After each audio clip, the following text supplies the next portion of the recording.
Yun, good afternoon. Meron na naman tayo ditong Ford na naman, friend. Ford na naman. Yung ano mo, lumalagotok na oh. Lumalagotok na yung andar oh. Success na, wala na. Oh. Tayo sa dito oh. WL. Ngayon, overhead, palit cylinder head, bago na yung head. Linis radiator. All goods na. Dito naman tayo, dito. Dito tayo sa Ford pa rin. Issue. Naputulan ng... Ay, hindi naputulan. Naubos yung ngipin, di ba? Naubos yung ngipin ng timing belt. Ngayon, ang ginawa ng dating mekaniko, pinalitan ng belt. Kinabit. Hindi umandar, ganun pa rin. Sir, i-crank mo nga, sir. Pwede, crash yan. Pwede yan. Sige.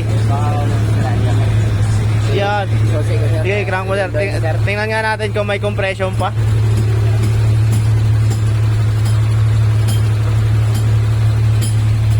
Wala eh. Nadali na eh.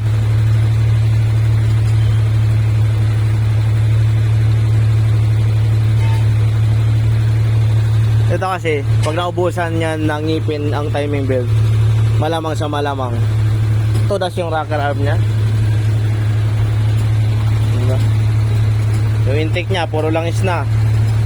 Kaya pag scan ko kanina, yung barometric pressure sensor, malabas. Okay, start sir. Oh. Sige. Isa pa. Oh. Bakit ganon?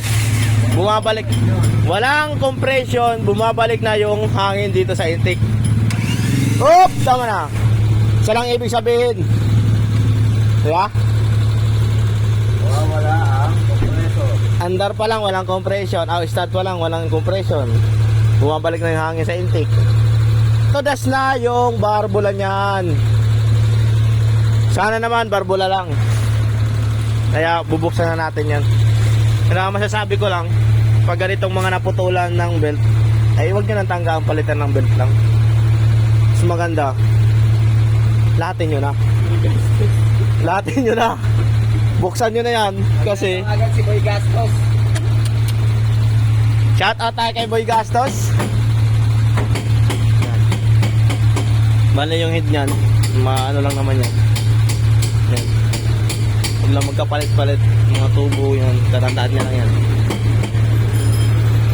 Bukas tayo ng head, angat natin. Update namin kayo pag may mga putol na yan. Diba tayo no? Siyempre. Para ano,